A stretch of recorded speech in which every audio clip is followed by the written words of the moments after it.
Good afternoon students. तो students, last class के अंदर हमने पढ़ा था आपका ओम्स लॉ के बारे में, right.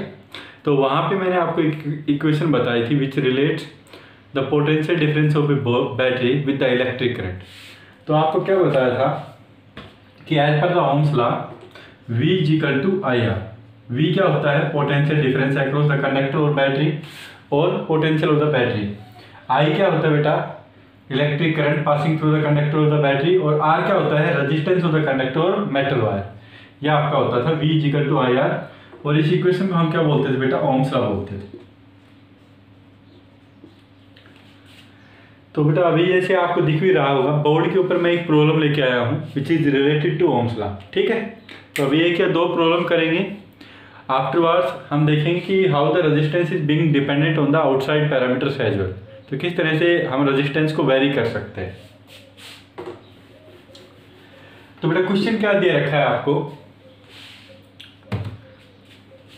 How much current will an electric bulb draw from a 220 volt source.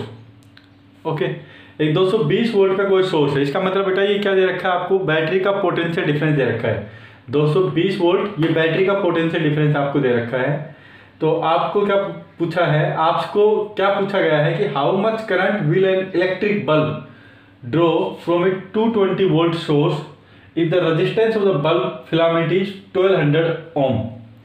तो अगर आप एक बल्ब है, ठीक है, उस बल्ब का रेजिस्टेंस आपको दिया हुआ है फिलामेंट का 1200 ओम है। उस बल्ब के अक्रॉस आप किस रेजिस्टेंस को जोड़ रहे हैं? ठीक है, उस बल्ब के अक्रॉस आप किस बैटरी को जोड़ रहे हैं जिसका पोटेंशियल डिफरेंस कितना है? 220 वोल्ट है।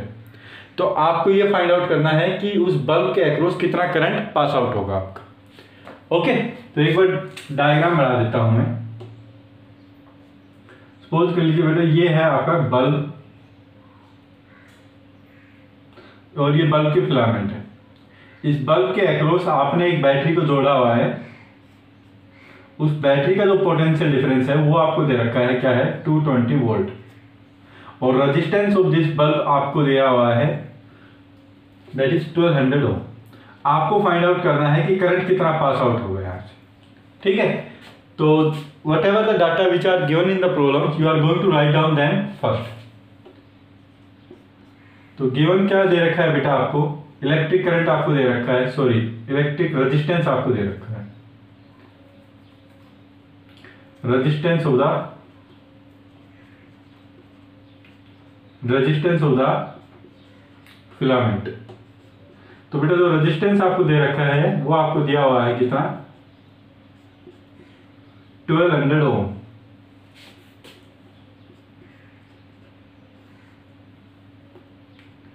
ये आपका रेजिस्टेंस है।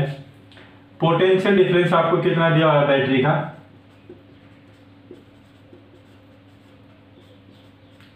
तो वो आपको दिया हुआ है 220 वोल्ट, ठीक है।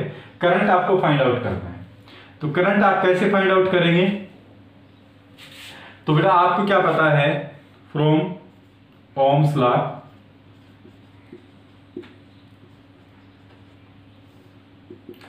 Potential difference across the conductor, यहां पे क्या है बेटा? बल्ब है, is equal to I into R. I क्या कर रहा है? करंट। आर क्या है? उसका रेजिस्टेंस। तो पोटेंशियल डिफरेंस 220 वोल्ट दे रखा है। आई आपको फाइंड आउट करना है। रेजिस्टेंस आपको दे रखा है 1200 ओम। तो आई की वैल्यू कितनी आ जाएगी बेटा? 220 डिवाइडेड बाई 1200, तो 22 बाई 120, तो 11/60 ampere. This will be the answer. Okay, तो करंट थ्रू द बैटरी आपको पता चल गया, sorry current through the bulb filament वो आपको पता चल गया। वो कितना आएगा बेटा? 11/60 एम्पियर आएगा। सेकंड आपको क्या फाइंड आउट करना है? सेकंड पार्ट में आपको दिया हुआ है कि how much current will an electric heater coil draws from a 220 volt source if the resistance of the heating coil is 120 ohm. Okay, तो बेटा हीटिंग कॉइल का आपको जैसे दे रखा है रेजिस्टेंस इसमें। तो एक बार बेटा इसको मैं रब करता हूं क्योंकि हमारे पास स्पेस की कमी है।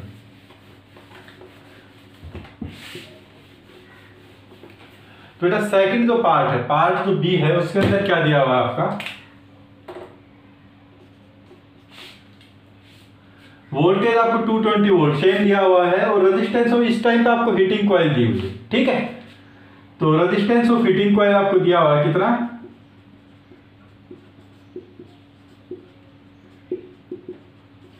रेजिस्टेंस ऑफ हीटिंग कॉइल आपको क्या दिया हुआ है 100 ओम, और वोल्टेज पोटेंशियल डिफरेंस और वोल्टेज आपको कितनी दी हुई है 220 वोल्ट, ठीक है। आपको क्या निकालना है, वही आपको करंट निकालना है। तो बेटा डायरेक्टली हम निकाल सकते हैं V equal to I R from Ohm's law.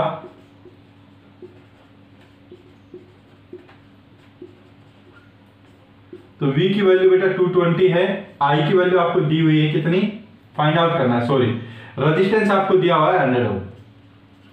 तो बेटा I की वैल्यू क्या आएगी 220/100, तो आपका जो आंसर आ जाएगा वो कितना आ जाएगा 2.20 ampere. This will be your answer.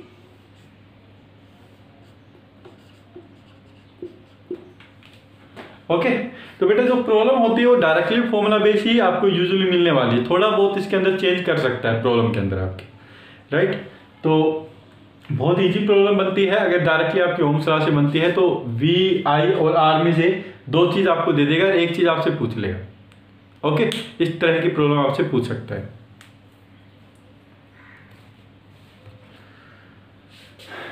Okay, अभी बेटा एक और क्वेश्चन देखते हैं इससे related. Please all of you write down this problem.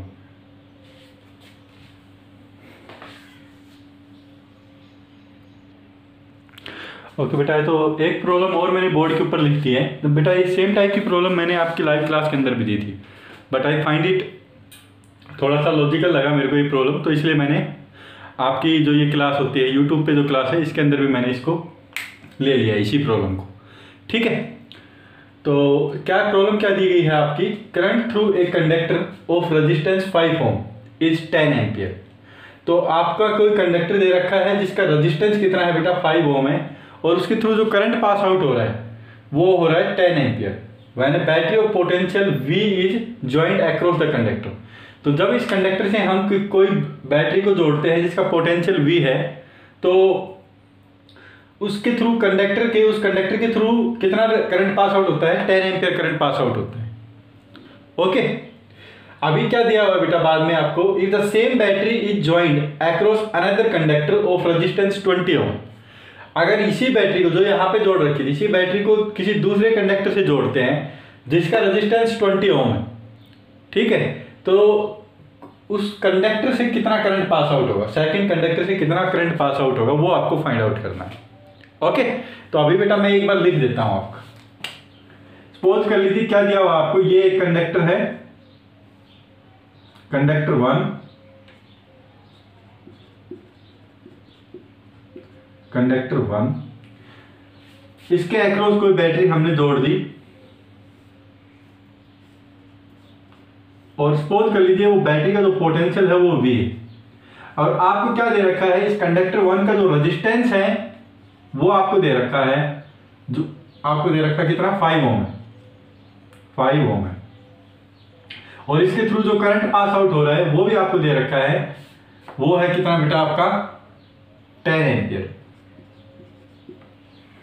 अभी सेकंड सिचुएशन के अंदर आपको कंडक्टर 2 दिया हुआ है, कोई दूसरा कंडक्टर है जो है कंडक्टर 2, कंडक्टर 2, इसका भी बेटा आपको रेजिस्टेंस तो दे दिया है उसने, रेजिस्टेंस कितना दिया है आपको 20 ओम, एंड आपको करंट नहीं दिया है इसका, और आपको ये दिया है कि जो बैटरी यहां पे लगा रखी थी फर्स्ट वाले कंडक्टर में, सेम बैटरी यहां पे लगाई है, ठीक है। तो इसका अगर पोटेंशियल V है तो इसका भी पोटेंशियल क्या होगा बेटा V होगा, सेम बैटरी आपने लगाई है, और आपको ये बताना है कि इस कंडक्टर 2 से कितना करंट पास आउट होगा, ये आपको फाइंड आउट करना है। ओके, तो देखिए बेटा क्या करेंगे इसके अंदर, दो तरीके हैं। एक तो तरीका क्या है बेटा कि आप करंट दे रखा है, रेजिस्टेंस दे रखा है, तो आप इस बैटरी का पोटेंशियल यहां से फाइंड आउट कर लीजिए, है ना, सिंपल सा है। आप इस बैटरी का क्या कर लीजिए, यहां से पोटेंशियल फाइंड आउट कर लीजिए ओम्स लॉ की हेल्प से। तो हमको लग पता है कि फ्रॉम ओम्स लॉ क्या लिख सकते हैं, यहाँ पे करंट आपका कितना है, फर्स्ट केस की बात कर रहा हूं, इस सिचुएशन में करंट आपका I1 लिख रहा हूं मैं बेटा, I1 आपका दे रखा है कितना 10 एम्पियर है। रेजिस्टेंस R1 लिख रहा हूं मैं, रेजिस्टेंस R1 की वैल्यू कितनी हो जाएगी, यहाँ पे आपकी है 5 ओम। तो बेटा बैटरी का जो पोटेंशियल है हमको पता है न्यूटन सेकंड लॉ से, potential V equal to not Newton second law, बेटा मैं बहुत ज्यादा आजकल न्यूटन सेकंड लॉ पढ़ा रहा हूँ 9th और 11th में, तो इसलिए बार बार मेरे को न्यूटन सेकंड लॉ निकल जाता है, ठीक है। As per the Ohm's law, तो V इक्वल टू क्या है, I1 R1, V equal to क्या आएगा आपका, potential difference across the terminal of the conductor will be as per the Ohm's law equal to V equal to I1 R1, I1 IR होता है आपका, लेकिन यहां पे मैं I को I1 से रिप्रेजेंट कर रहा हूं और R को R1 से रिप्रेजेंट कर रहा हूं, ओके। तो पोटेंशियल आ जाएगा आपको बैटरी का कितना आ जाएगा बेटा, I1 की वैल्यू 10 है, R1 की वैल्यू कितनी है आपकी 5 है, तो 50 वोल्ट आपका पोटेंशियल आ गया बैटरी का।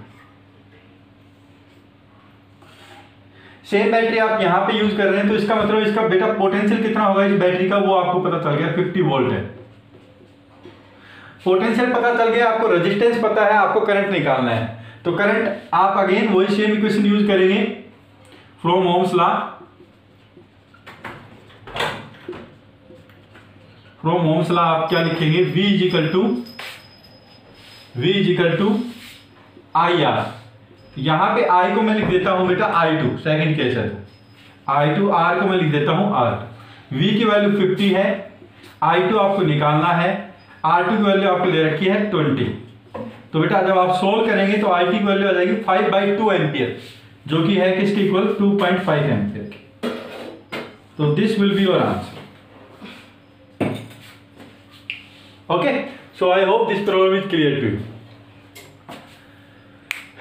ओके बेटा। तो बेटा इसको नोट डाउन कर लीजिए, और उसके बाद हम पढ़ेंगे कि factors which affect the resistance of a conductor, उन फैक्टर्स के बारे में हम पढ़ने वाले हैं, ओके।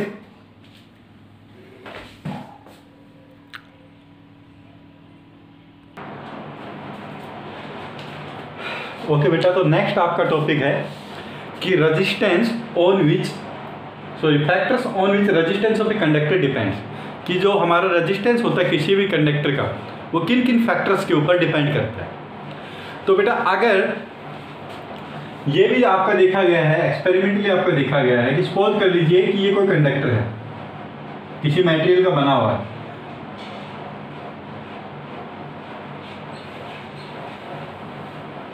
किसी मटेरियल का एक कंडक्टर आपका बना हुआ है, तो इसकी एक पर्टिकुलर लेंथ है। तो ऐसा देखा गया है बेटा कि अगर हम इस कंडक्टर की लेंथ को इंक्रीज कर देते हैं, if we increase the length of this conductor, तो आपका जो रेजिस्टेंस है वो आपका क्या हो जाता है बेटा, इंक्रीज हो जाता है, ओके। तो जैसे जैसे आप रेजिस्टेंस, जो ये कंडक्टर है इसकी लेंथ को आप इंक्रीज करेंगे, तो जो रेजिस्टेंस है वो आपका क्या हो जाता है बेटा, इंक्रीज हो जाता है आपका, ठीक है। तो फर्स्ट थिंग तो जो हम बोल सकते हैं कि जो रेजिस्टेंस होता है आपका किसी भी मटेरियल का, resistance of a conductor R of a conductor, resistance of a conductor is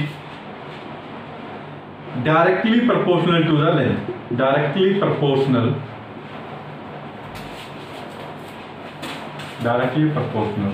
to its length.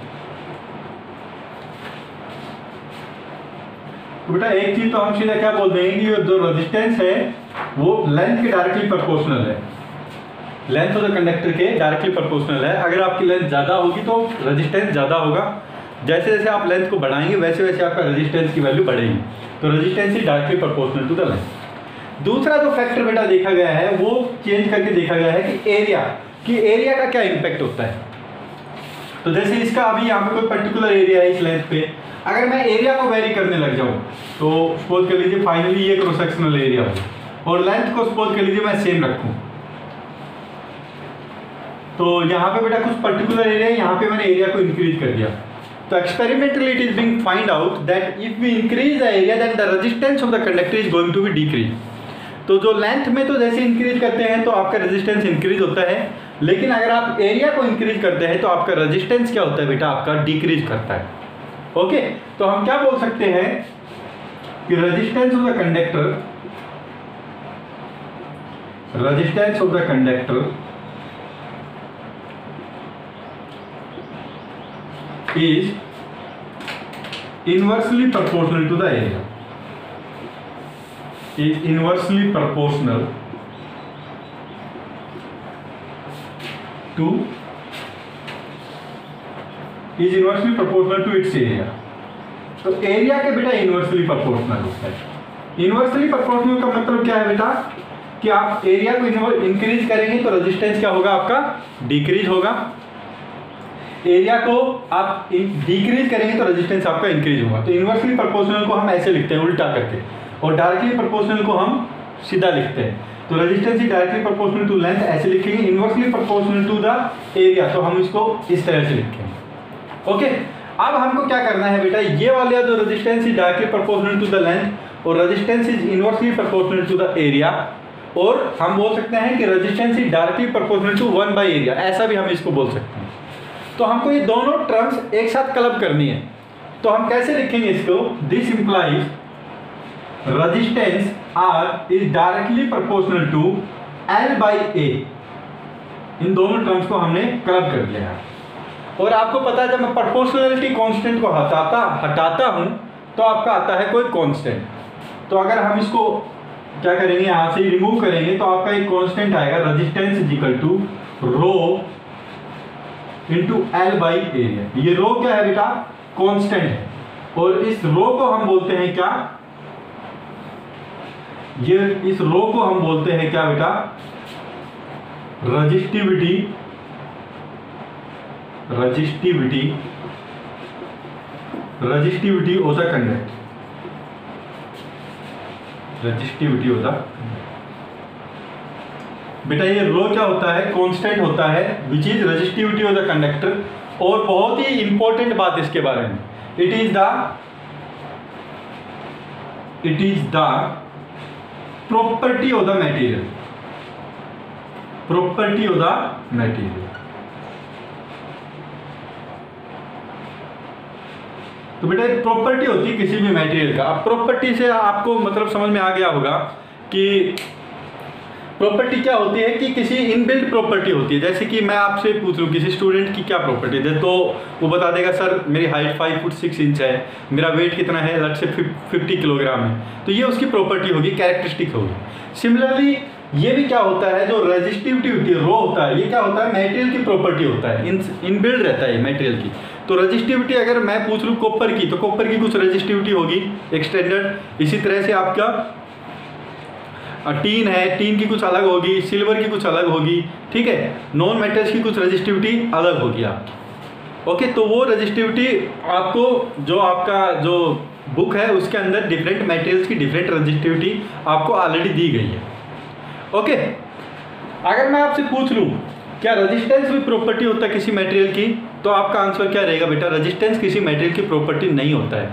क्यों नहीं होता है, क्योंकि किसी वन मटेरियल के लिए फिक्स वैल्यू नहीं होती है। अगर आप लेंथ को इंक्रीज करें, सपोज कर लीजिए एक कॉपर मटेरियल लिया मैंने यहाँ पे, तो अगर आप इसकी लेंथ को वेरी करेंगे तो आपको पता है रेजिस्टेंस की वैल्यू क्या होगी बेटा, वेरी होगी, है ना। तो लेकिन अगर ये प्रॉपर्टी होता तो इसकी एक कांस्टेंट वैल्यू होती है, आपकी कांस्टेंट वैल्यू होती है आपकी, जो इसके जो पैरामीटर्स है, जो कि लेंथ और एरिया जो पैरामीटर्स हैं मटेरियल के, उसके ऊपर ये डिपेंड नहीं करता अगर ये प्रॉपर्टी होता तो, ठीक है। लेकिन जो ये रेजिस्टिविटी होता है, ये क्या होता है बेटा, ये प्रॉपर्टी होता है, ये किसके ऊपर डिपेंड नहीं करता, ये डायमेंशन ऑफ द मटेरियल के ऊपर डिपेंड नहीं करता है। तो आपको आपकी बुक के अंदर अलग अलग से रेजिस्टिविटी मिलेगी, किसके लिए, मेटल्स के लिए भी, नॉन मेटल्स के लिए भी, सेमीकंडक्टर्स के लिए भी, ठीक है। तो वो आपको एक पेज के अंदर आपको लिस्ट पूरी दी गई है ना। अभी बेटा जो ये रेजिस्टिविटी होता है, ये जनरली ऐसा देखा गया है प्रॉपर्टी होती है मटेरियल की, हर मटेरियल की डिफरेंट प्रॉपर्टी रहती है। तो हर मटेरियल की डिफरेंट क्या होती है, रेजिस्टिविटी होता है, रेजिस्टिविटी होती है। तो बेटा ऐसा देखा गया है। अब आपको पता है कि ये रेजिस्टिविटी जैसे यहाँ पे ज़्यादा होगा, एल बाई एरिया है ना, ये एल बाई ए। अब आप देखिए, आपको ये पता है कि रेजिस्टेंस जो कंडक्टर होते हैं उनका कम होता है और जो नॉन कंडक्टर होते हैं उनका ज़्यादा होता है। तो आपको अगर ये रजिस्टिविटी सपोज कर लीजिए ज़्यादा होगी तो रेजिस्टेंस इसका मतलब क्या होगा बेटा, ज़्यादा होगा। अगर ये रजिस्टिविटी बेटा ये रजिस्टिविटी है, रेजिस्टेंस नहीं है, ये चीज़ कंफ्यूज मत होना। रो क्या है आपकी, रजिस्टिविटी। अगर आपकी रजिस्टिविटी लेस है तो रेजिस्टेंस क्या होगा बेटा, आपका कम होगा। तो आप डायरेक्टली ऐसा बोल सकते हैं क्योंकि रेजिस्टेंस मेटल्स का यूजुअली क्या होता है, कम होता है, कंडक्टर्स का कम होता है। तो रजिस्टिविटी भी हम बोल सकते हैं कि बेटा मेटल्स और कंडक्टर का क्या होता है, कम होता है। और नॉन मेटल या फिर नॉन कंडक्टर्स की क्या वैल्यू होती है रजिस्टिविटी की, आपकी हाई होती है। ओके, तो ये पॉइंट भी यहाँ पे हम लिख सकते हैं। तो बेटा आप यहाँ तक लिख लीजिए इसको, ऊपर मैं एक दो पॉइंट और लिख रहा हूँ उसके बाद।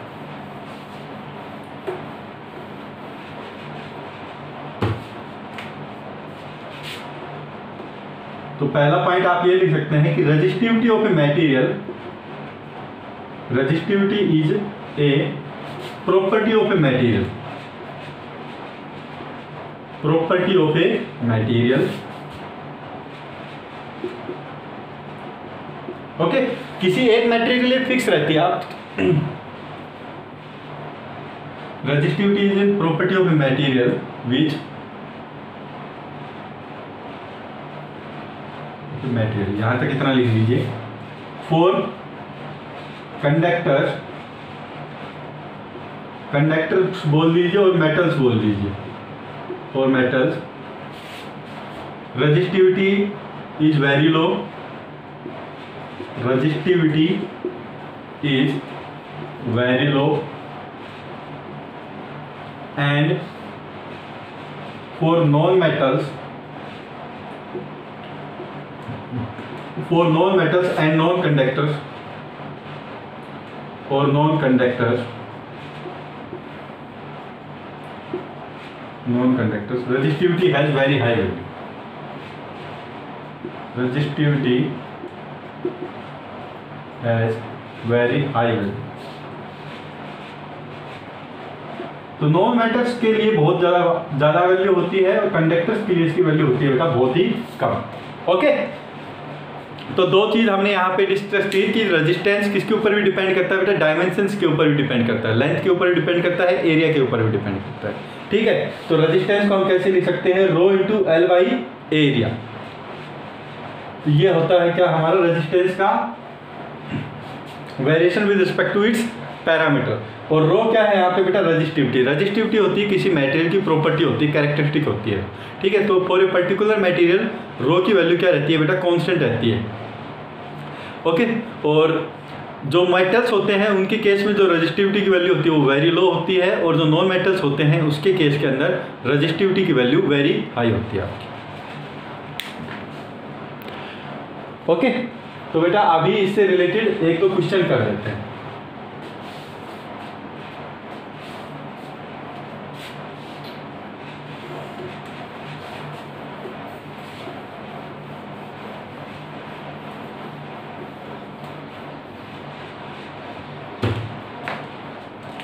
तो बेटा एक क्वेश्चन है आपका, if the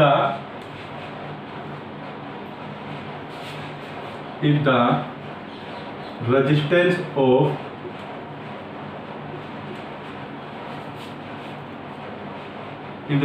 of a conductor, if the resistance of a conductor is capital R, ठीक है, if the resistance of a conductor आपको दे रखा है वो R है, capital R। if the resistance of a conductor is capital R, ये लिख दीजिए आप, the resistance of a conductor is capital R if the length of the conductor is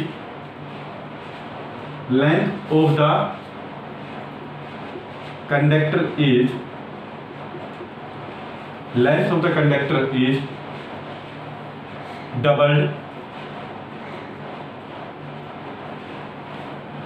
and if the length of the conductor is doubled and area is half,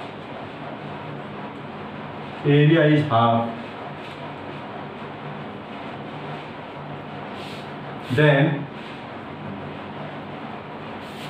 what will be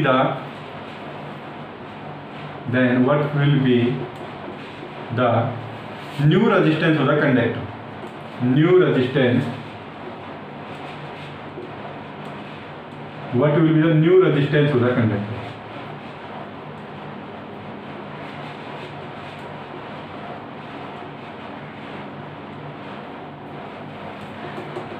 तो बेटा क्या दिया हुआ आपको दिया हुआ है कि कोई रेजिस्टेंस है, ठीक है, सॉरी कोई कंडक्टर है, उसका रेजिस्टेंस कैपिटल आर है।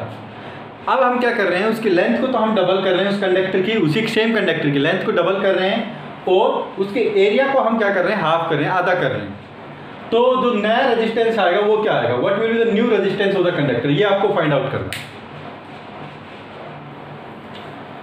तो बेटा एक बार तो मेरा सजेशन यही रहेगा कि आप लोग अपने आप से कीजिए, उसके बाद ही आप सॉल्यूशन कीजिए। यहाँ पे मैं डायरेक्टली सॉल्यूशन दे रहा हूँ आपको। तो बेटा रेजिस्टेंस आपको पता है कि पैरामीटर्स के ऊपर कैसे डिपेंड करता है। तो resistance is equal to rho into L by A. तो आप अज्यूम कर लीजिए कि जो स्टार्टिंग के अंदर जो हमको रेजिस्टेंस दिया गया था, जो कंडक्टर दिया गया था, उसका लेंथ थी एल और एरिया था ए। फाइनली बेटा क्या हो गया, फाइनली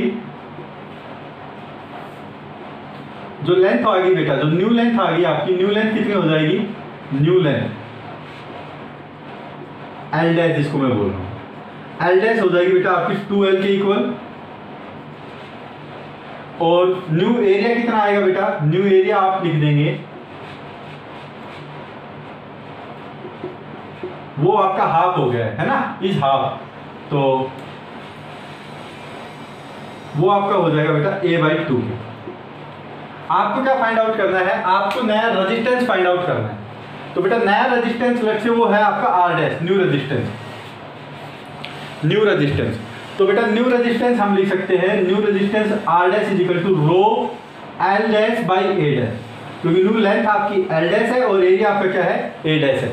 यहाँ पे देखिए बेटा रो की वैल्यू सेम रहेगी क्योंकि सेम कंडक्टर है। मैंने आपको बताया था किसी एक मटेरियल के लिए जो रजिस्टिविटी है वो आपकी सेम रहेगी। तो जो कंडक्टर आप स्टार्टिंग में यूज कर रहे थे उसी कंडक्टर को आप डबल कर रहे हैं, उसी कंडक्टर का एरिया आप चेंज कर रहे हैं। तो इसका मतलब रजिस्टिविटी तो क्या होती है बेटा, मटेरियल की प्रॉपर्टी होती है।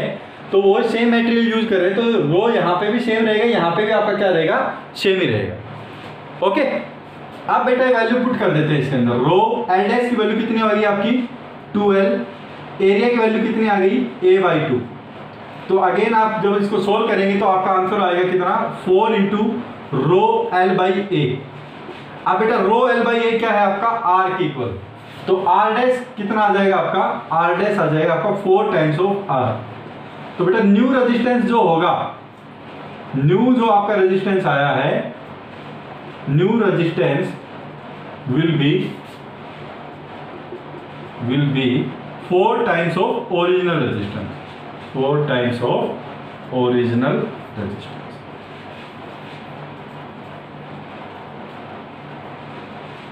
तो बेटा ये आपका आंसर आ जाएगा। Okay, so I hope this problem is clear to you. अगर यहाँ तक आपको कोई भी डाउट है बेटा तो आप मेरे से पूछ सकते हैं। Thank you, have a nice day.